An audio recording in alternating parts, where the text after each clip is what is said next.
Hey there, Chad here. Thanks for joining me. This is Ostranauts, and this is part of my complete beginner's guide to the game. And in this episode, we are going to talk about signal boxes. I'm going to show you a couple of simple uses of signal boxes and how I like to use them to work through builds and adding to my ship. Now, this is a ship that I've built out a little further than what I've already shown, but I have a nice engineering section over here where I'm also storing cargo for the time being because I don't have a lot of cargo space. And I have a crew section over here, which includes a couple of bunks and a kitchen set, charge some batteries, and there is a bathroom here. What I want to cover is a couple of the things I've run into while building out is your batteries continue to be used. And if you're going slow on your build and taking your time and trying to figure things out, you forget to turn off the fast forward a time or something, you are burning through battery. As you can see, I've actually used quite a bit of charge on these already. Those three, well, this one is not currently turned on. I've got a switch that keeps these from coming on right now, but these are hardwired into the system. These are always on, and I'm going to run out of power eventually. So as I talked about in a previous video, I like to set up reserve batteries that are turned off, and then as I need them, I'll turn them on. So once these run out of power, the ship will go dark. I'll come over here and flip a switch, and that gives me a little more time to make it back to a station.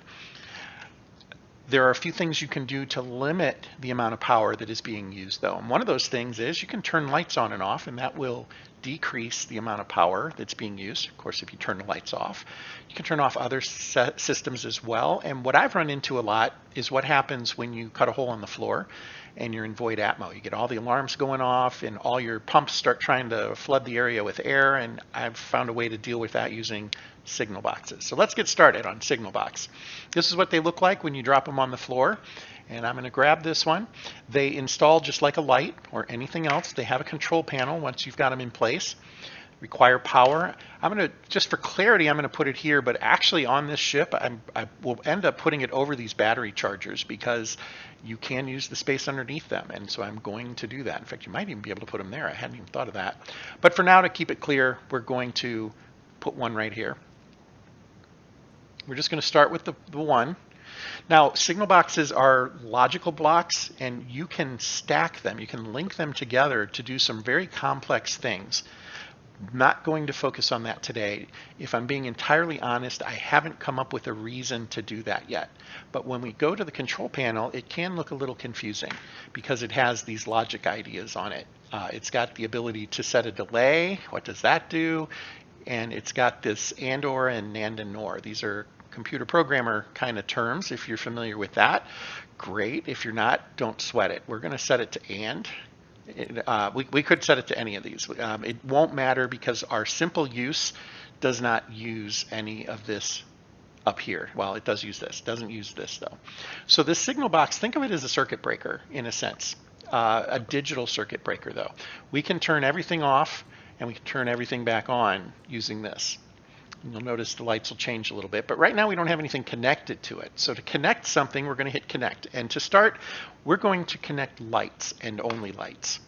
So it gives you the same kind of look that setting up a pump or the heater or cooler does, where it asks you what do you want to link it to. And we're going to just basically pick lights. Do I have outside lights? I think I might have removed all of them or I've turned them off. Here's one right here. We're going to start on the outside. We'll click that one. It adds a circuit breaker there. Now, the very first thing I want to show you is that light was turned on. If I click this right now and we go back out there, that light is now off. That's all it took. I didn't have to go to manually work with the light. I can do it right here from the control box. We're going to slow time down just in case I ramble a little bit. We don't lose a bunch of time, although he does act a lot slower when I do that. But I turn this back on, come back out here, and that light is now back on. Okay, so let's add some other lights. Let's, in the interest of time, we'll just add the stuff on the crew quarters side. So we'll have the external light here and then the crew quarter. So I'm going to go back into the signal box, go to the control panel, and we're just going to add the rest of those lights. So I'm going to click here, bathroom light, crew light 1, there's any others there. That's actually it. Oh, we got these down here. So we'll do the refrigerator light and the chair light. Okay, so now we have those all set up, and you'll notice that these are just constant orange lights. This one says blue setting. So this is a settable light. I can set it to blue or yellow or orange or whatever the colors that it gives me an option to. I have to do that manually at the light. I don't believe there's a way to do that from here. But what I do want to show you is that we can edit these tags now. And so I can actually call this external airlock. And I can call this, I think this the bathroom light.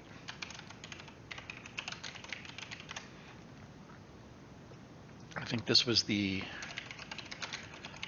fridge light, and this was the chair light. I don't remember what the other one really was. But I can name these, and that offers me some control over my system. Now if I flip this switch, as I said, all those lights will now be off. You notice they're now all off. The bed has built-in lights. That's why we're seeing those light up. And actually, I think we can turn that off with this as well. Let's give that a try real quick. I'm actually curious. I haven't done it. So we'll add this bed, sleeping bunk, and we'll turn that off. Let's see if that's what it does. It did not. So I don't know what effect that has on a sleeping bunk, but it's turned off right now, and that's fine. We'll remove that one, which is a good demonstration of how to do that. Go back in here. To remove one of these circuits, you'll notice it gives a picture of what it is down here also. So these are lights, and it wasn't very evident. We can tell that they're off right now, and that's kind of cool. But let's see if that did make a difference. Ah, there we go. Okay, so that is something I did notice before. If you have your override off and you add something and it's on, it'll stay on. That's basically what happened there. So what we can control here is the lighting on the bed, and that's kind of cool, I think. So I'm going to go ahead and add the other one too, actually. So we'll go back into the signal box, add the other bed, and there you go. You'll notice that it adds on and off to those. Not as much on that, but if we wanted to, we could only turn off the fridge light and the chair light. We'll go out here. These two lights are now off. There was a light right here. Actually, it's right there, and there's one right over the chair here. Again, we come out and whoops, got to hit the right buttons. Right click there. Come out here, turn these back on, but we can turn everything off if we want. So what I can do with this is while I'm doing a build and while I'm stalling for time, I can turn off this half of the ship, and it won't, oh, there's a light there I missed. But I can turn off this half of the ship, and I'm not spending any of that power while I'm doing other stuff. Is it a huge factor? Well, no, probably not. We're not, screaming for power over here. But when this starts to tick way down here and you're starting to realize, oh, I need to get home, not always the worst idea to maybe play with that and see what's going on. That is one use of signal boxes. You can control your lights. I would eventually hook up all of the lights and then have the ability to just set them from here as I see fit. Okay, I just took a quick break to test something, and I found something interesting there. First of all, if you uninstall a signal box and reinstall it, it will keep the breakers that you've already added. So you can move them around and not have to set everything back up. I think that is huge. Something else I just played with though, and I hadn't noticed, is I added this air vent. Now air vents allow the circulation of gas, so oxygen and nitrogen, as well as temperature between segments. This can be important when your pumps are not where your breaches are potentially, or where the alarms are. So my alarms are all set up over here for the most part. I have one in the crew section for oxygen and only for oxygen. And what you can run into with the signaling of these can be peculiar.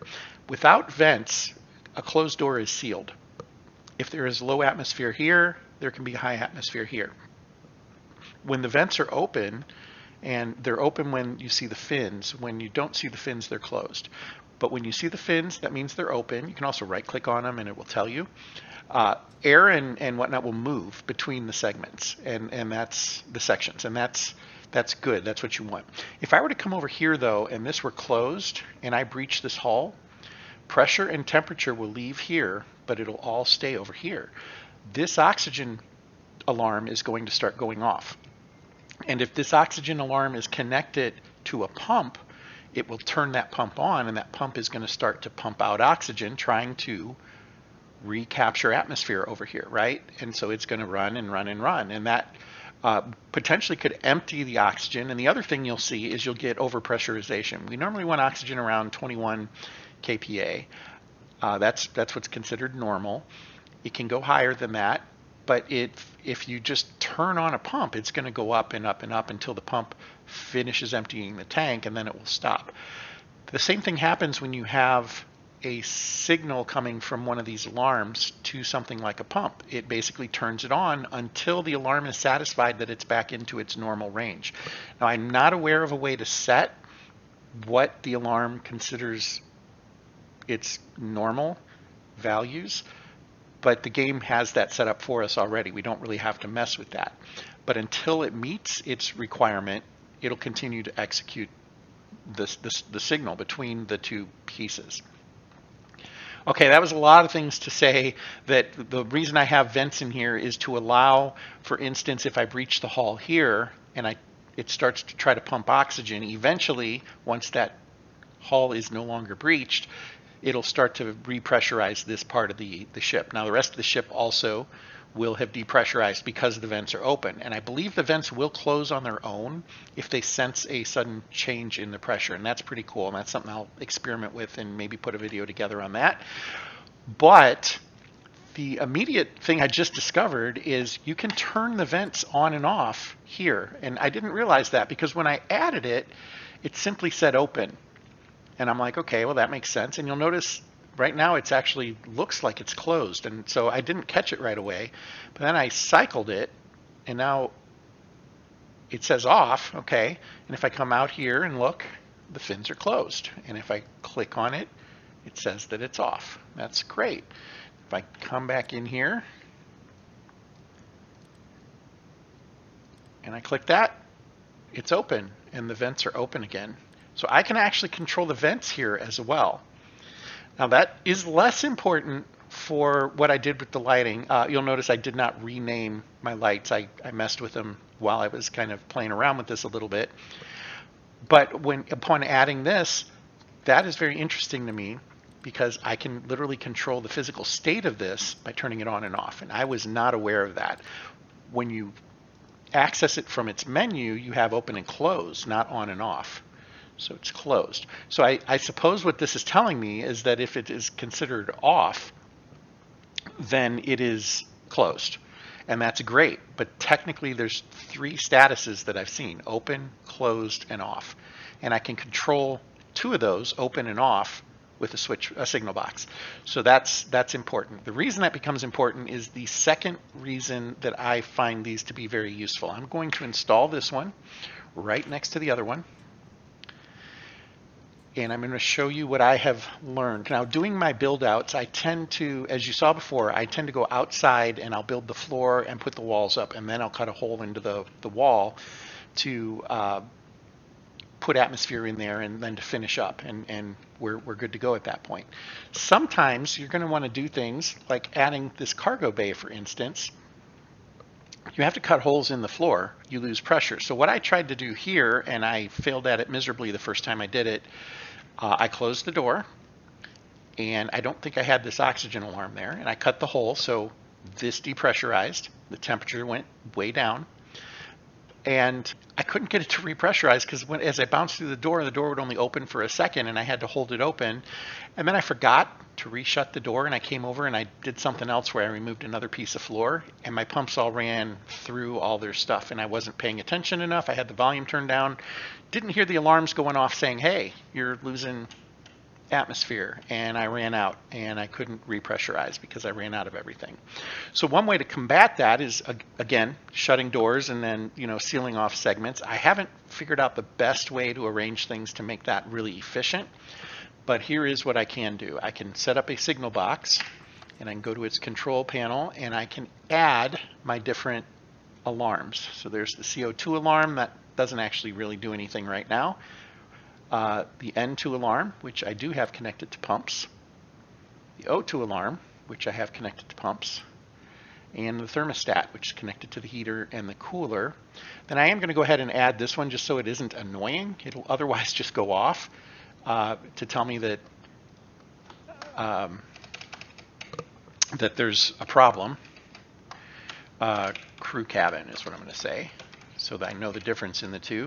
Not that it really matters, although I could just manually turn these off and then turn this one on, and then I would that would give a certain effect. But what I can do before I breach my hull is simply set these up on a switch box, turn them all off.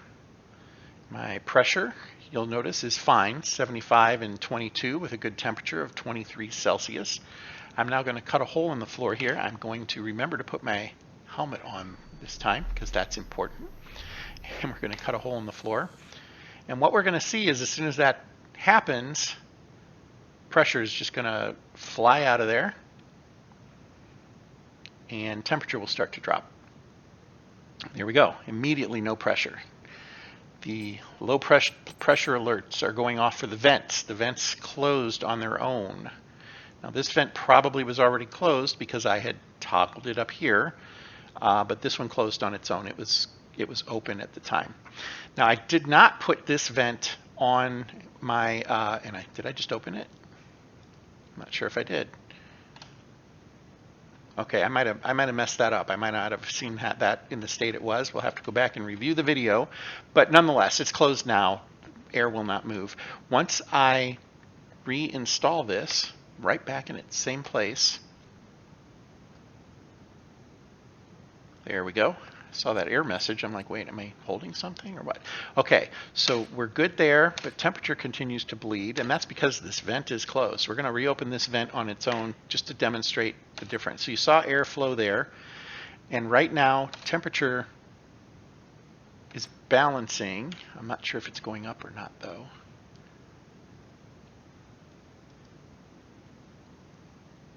The heater may not be turned on right now because I have the thermostat off, so it might not know to fire. So I might have just been getting ambient heat from the other room. But what I can do is you'll notice none of the alarms are going off, and that is because the switch box has them turned off. So as soon as I turn this back on, we get all the alarms, and they're going to go off for a few seconds, but these things are now running. This did not reopen on its own, and that's kind of interesting to me.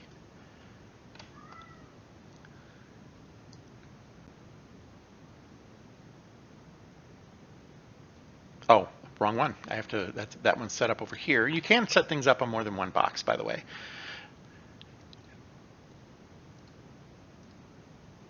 But I was able to cycle it and reopen it. So I can control that from here pretty easily, and that's good. As we see, though, the pressure has come up. Oxygen's good. Nitrogen is continuing to climb, but the temperature is back up into the livable range there at 21 Celsius. So that is your secondary use for these switch boxes. If I turn this off real quick again, while that's all happening, what we should see is all those pressures will kind of normalize and stay the same. Now it's dropping right now because it's trying to balance between the rooms, but at some point it'll reach a stasis and it'll just level off. It looks like it's doing that now. Normally nitrogen is going to seek 70 kPa, thereabouts. I can see if I even have nitrogen left. Oh, there's plenty of nitrogen in this canister, but was this the pump that was turned off? I had one of them was turned off. Nope, that one's good. This one might be turned off. So ultimately, I turned off the alarms. You could also turn off all the pumps. You could turn off the heater and cooler. You could do it however you see fit, whatever makes your life easiest. But this is what has worked for me. We'll go ahead and turn that back on. And it has made doing things like hull extensions and hull breaches that are temporary a lot less painful for the droning buzz of the alarms happening in the background and just having to worry about, am I going to run out of oxygen before I'm done with this?